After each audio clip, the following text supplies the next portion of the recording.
Oi, tudo bem? Eu sou a Maitê. Oi, eu sou a Marcele e a gente está aqui no canal da família Castro.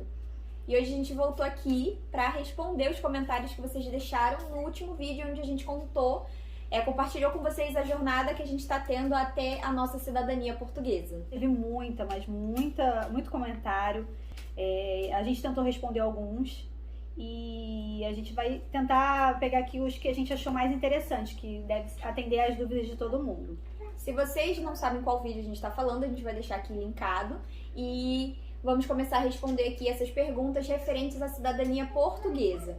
Mas é importante que vocês entendam desde já que a gente vai compartilhar a nossa experiência. Então, como foi para nós? Pode acontecer de hoje mudar totalmente o processo de cidadania, tá tendo sempre atualizações, a gente está compartilhando a nossa experiência. Então, como que foi esse processo para nós, para nossa família? Nós começamos tirando a cidadania para a nossa mãe, que é filha de um português, o português era o nosso avô. Nosso avô não está mais vivo, mas a gente conseguiu passar a cidadania dele para ela e estamos no meio do processo de passar a cidadania da minha mãe para a gente. Logo a gente vai ter mais processos para dar entrada, por exemplo, o casamento dos nossos avós, que a gente precisa transcrever, já demos entrada. Qualquer outro dia a gente pode gravar também sobre isso, se for do interesse de vocês, já deixa aqui nos comentários pra gente saber. A gente vai ter que dar entrada no processo, ajudar no processo de cidadania das nossas primas, que vai ser um processo de neto, então em outra conservatória. Mas vamos compartilhar com vocês a nossa experiência sobre o nosso processo, respondendo as perguntas que vocês deixaram no último vídeo. Pode tirar a cidadania de Porto ao invés de Lisboa? A Conservatória de Lisboa, ela recebe todos os processos, mas alguns são exclusivos dessa conservatória, que são os processos de neto e processos de você conseguir a sua cidadania pelo casamento. Então, se o seu processo o seu avô era português, mas o seu pai ou sua mãe não é vivo aí, não é mais vivo, você vai ter que tirar diretamente como neto. Nesse caso, você precisa mandar o seu processo para Lisboa, porque é só essa conservatória que resolve esse tipo de processo no mundo inteiro. Se você enviar para Porto, Porto vai pegar o seu processo, vai encaminhar para Lisboa e já é um processo demorado. Se você for por esse caminho, tentar enviar para outra conservatória que não Lisboa, se o seu processo for de neto ou processo de casamento, você vai perder ainda mais tempo. Mas se o seu processo for de filho, como o nosso, a gente mandou para Porto, tá? Sim. Marcos Rangel. Como se inscreve no site para tirar acento português? O site é Civil Online. Se você já tem todos os dados, como a freguesia onde o português nasceu, o concelho onde ele nasceu, o nome dos pais, a data de nascimento e também esse assento foi emitido, essa pessoa nasceu a partir de 1910, você consegue pegar o assento dele diretamente no site Civil Online. Vou deixar aqui escrito. Márcio Rezende. Para conseguir o envio da certidão de nascimento de Portugal apostilada, como vocês pediram? Também no site Civil Online? Como foi que a gente pediu? A gente mandou um e-mail para a Procuradoria Geral de Portugal. Também vou deixar esse e-mail aqui nas descrições para vocês entrarem em contato. E a gente enviou a cópia do assento português, preencher um formulário, onde a gente teve que enviar também uma cópia do passaporte do solicitante, que a gente colocou tudo no nome da nossa mãe, porque era a documentação do nosso avô.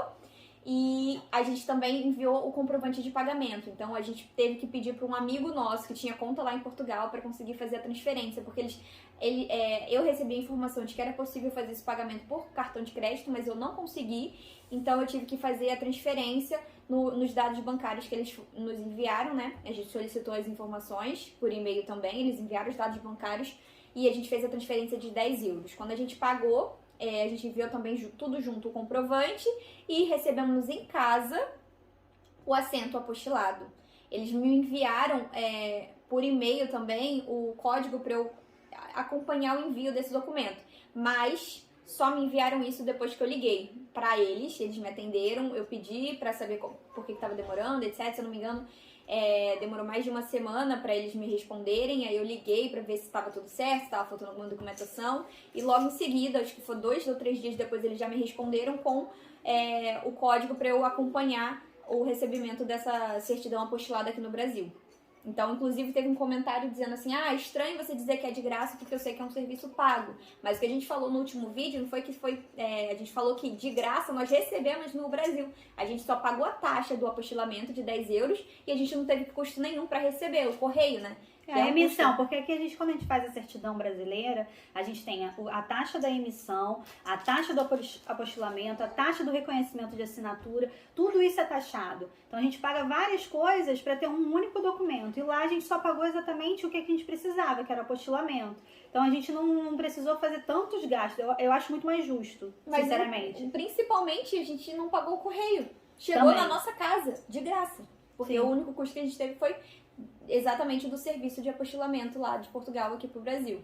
E para quem não tá entendendo, esse apostilamento lá de Portugal, a gente precisou fazer esse reconhecimento desse documento lá em Portugal para conseguir corrigir certidões aqui no Brasil. Então, da mesma forma que a gente precisa levar os nossos documentos apostilados para Portugal, para eles reconhecerem os nossos documentos brasileiros, se a gente precisar de um documento de Portugal para utilizar eles aqui no Brasil, que é o caso de você ter que fazer uma correção, a gente precisou desse documento apostilado, então a gente enviou esse e-mail para a Procuradoria-Geral da República, pagamos por esse serviço e recebemos o documento aqui apostilado. Muito importante, depois que a gente recebeu esse documento apostilado, a gente precisou ir num cartório aqui no Rio, que é de títulos e documentos, também vou deixar aqui embaixo, aqui no Rio é na Rua do Carmo, se não me engano, 57, fiquei na cabeça porque eu achei absurdo. Assim que o documento chegou no Brasil, para eu conseguir validar ele, apesar dele já estar apostilado, a gente teve que pagar uma grana alta, se não me engano foi quase R$600 que a gente gastou lá para reconhecer esse documento, para então ele poder ser válido, para a gente conseguir utilizar ele para corrigir as assinaturas. São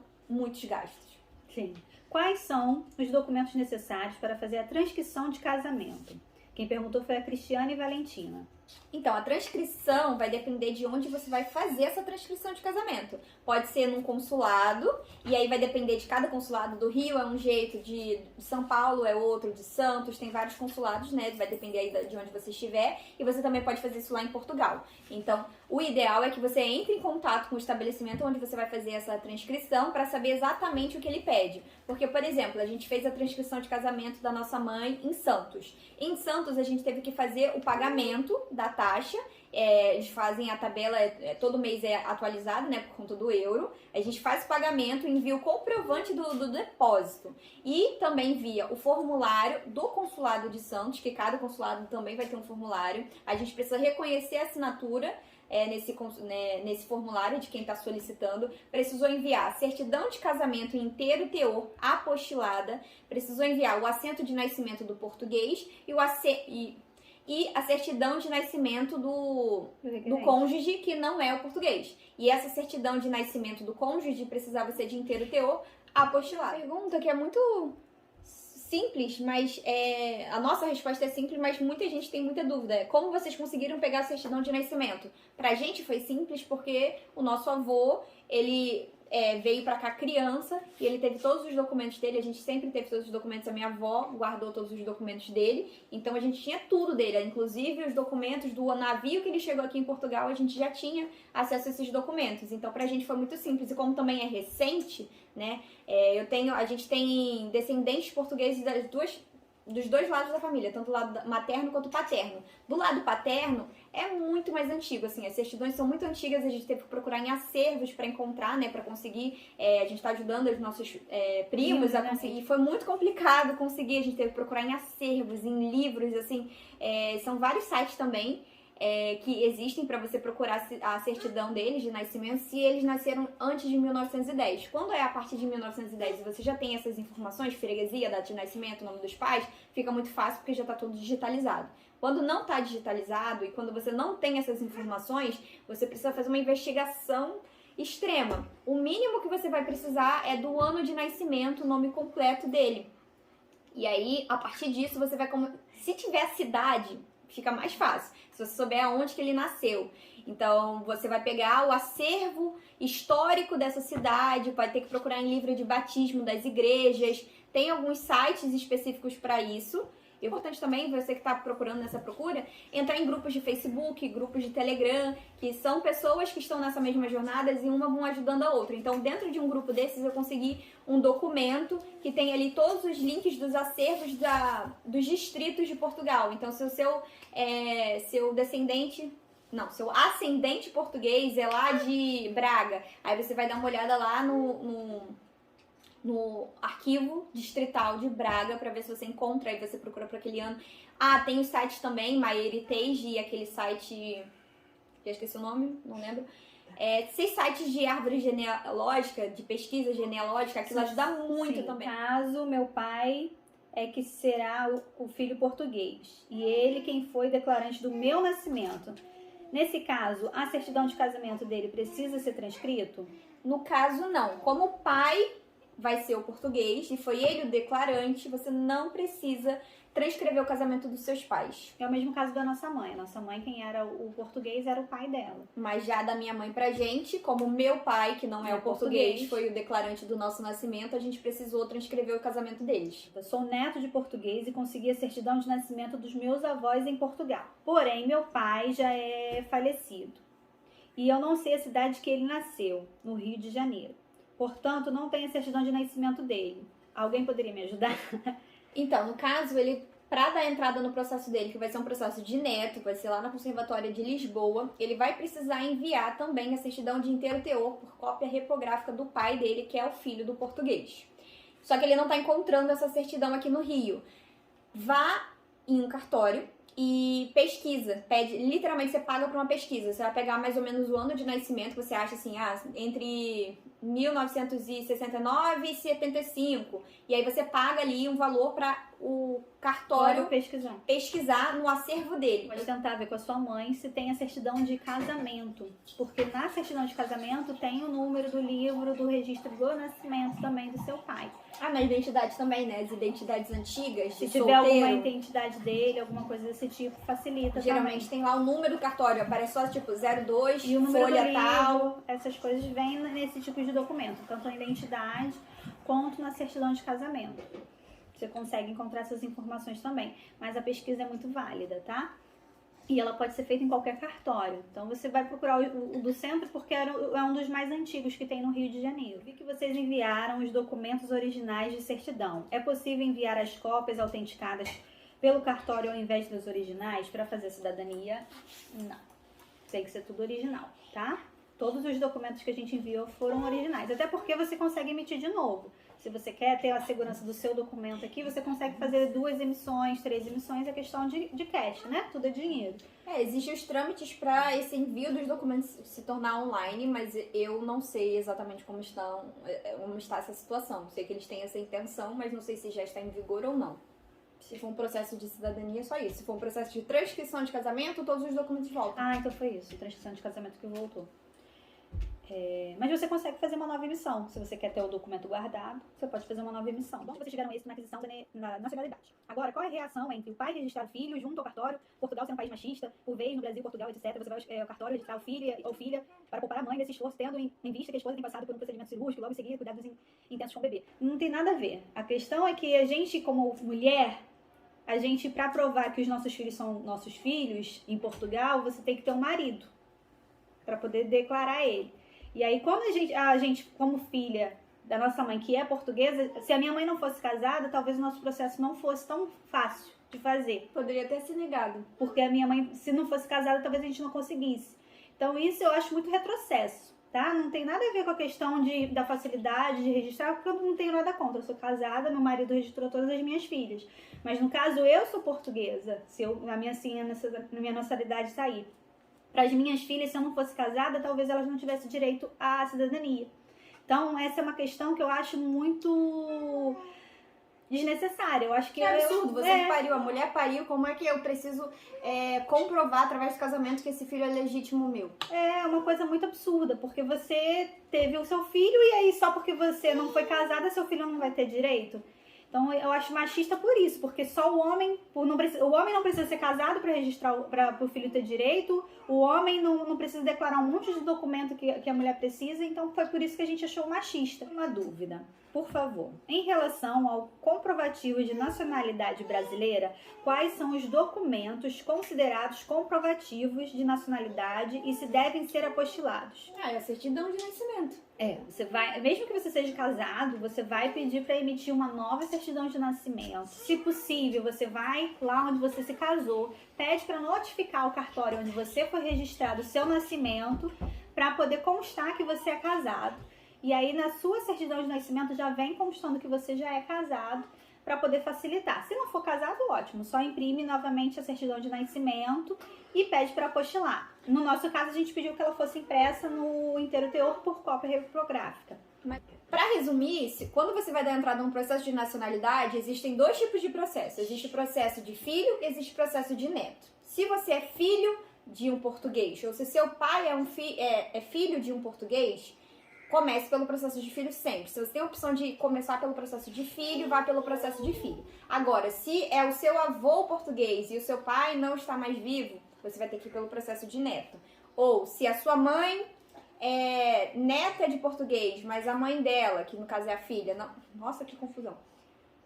É fácil entender, né? O processo, tipo, o processo de neto é processo de neto, o processo de filho é processo de filho. Se o seu pai tá vivo, seu pai é descendente de português, faz o processo de filho. Se o seu pai não tá vivo, ou o pai da sua mãe não tá vivo, você só tem a ligação direta com o avô, vai ter que ser de avô, e acabou. Não sei. Quais são a questão de documentos? Tá, um processo de filho. Isso. Processo de filho, você vai precisar do assento do seu ascendente português. Se é o avô, se é o pai. Então, pai, pegou o assento do pai ou da mãe portuguesa, onde você consegue esse assento de nascimento, vai depender de quando ele nasceu.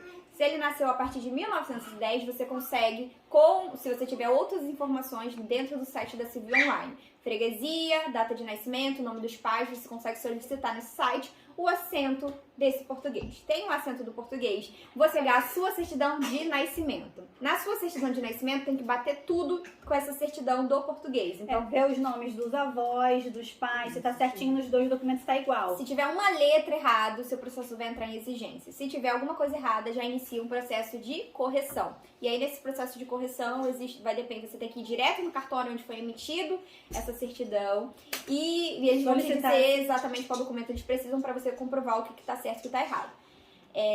Tem a certidão português, o assento português, sua certidão brasileira, você vai precisar de uma cópia do seu documento com menos de 10 anos. Pode ser uma CNH, pode ser uma identidade nova. Você vai apostilar esse documento. Tem algumas pessoas que não apostilam esse documento, essa cópia colorida desse documento, só mandam ela autenticada. Você escolhe aí, a gente apostilou e mandou junto. Você vai ter que pagar uma taxa de 175 euros. Até então, quando a gente pagou, o nosso foi 175 euros. Você pode fazer isso por cartão de crédito, não existe parcelamento. Você paga essa taxa. Quando você pagar essa taxa, você vai receber um formulário. Esse formulário você vai preencher com os dados que você tiver e vai precisar autenticar a sua assinatura. Você pode autenticar tanto no cartório comum, ou você pode autenticar gratuitamente no consulado português. Quando você emitir esse formulário, lá vai ter o endereço para onde você deve enviar esse processo. Você vai ter também os documentos necessários que você precisa juntar, que são, no caso, identidade, certidão de nascimento do solicitante e o assento do ascendente português. Então, você junta esses documentos. Estou esquecendo de algum? Não, para Se for um processo... Na verdade, no caso aqui, eu e Marcele, a gente teve que dar entrada no processo da minha mãe primeiro, como filha de português. No nosso processo, a gente precisou transcrever o casamento dos nossos pais. Então, a gente enviou também um comprovante da transcrição de casamento dos nossos pais, porque quem foi nosso declarante foi nosso pai, e o nosso pai não é português, e a nossa mãe não teria o direito, se não fosse casada, de passar a cidadania pra gente, pelo que nós tivemos informação. Então, a gente teve que fazer essa transcrição de casamento, até porque é o certo, né, você nascer e casar lá, e depois registrar os seus filhos. E foi o que a gente fez, enviou também uma cópia da transcrição de casamento dos nossos pais. No caso da minha mãe, a gente não transcreveu o casamento dos nossos avós. A gente está nesse processo para minha avó também ter a cidadania dela. Para iniciar esse processo da minha mãe, a gente não precisou esperar a transcrição de casamento dos nossos avós. Acho que deu pra... a gente tem mais perguntas, mas para o vídeo não ficar muito longo, a gente vai estar encerrando. Claro que a gente tem interesse de fazer mais vídeos, a gente deu uma pausa no canal por causa da vida que está conturbada, nossos trabalhos, teve chegada de gente nova, como vocês podem ver, Maite não está mais grávida, eu também agora... Agora é a Marcele que está grávida. E aí a situação inverteu, né? Então foram muitas coisas que vieram acontecendo nas nossas vidas e a gente está tentando retomar o canal e voltar com mais informações legais para vocês. E eu trouxe a Maite porque vocês viram que ela fala muito bem, né? Então, fala muito. E ela também estudou muito sobre o tema, Claro que tudo aqui a gente foi pesquisando, nem tudo, talvez a gente esteja equivocado em algumas coisas, mas foi a experiência que a gente teve, as verdades que a gente viveu. E é isso que a gente está passando aqui no canal para vocês, tá ok? Então esse foi o vídeo de hoje, eu espero que vocês tenham gostado. Se gostaram, deixa aquele like, se inscreve no canal e até o próximo vídeo. Tchau!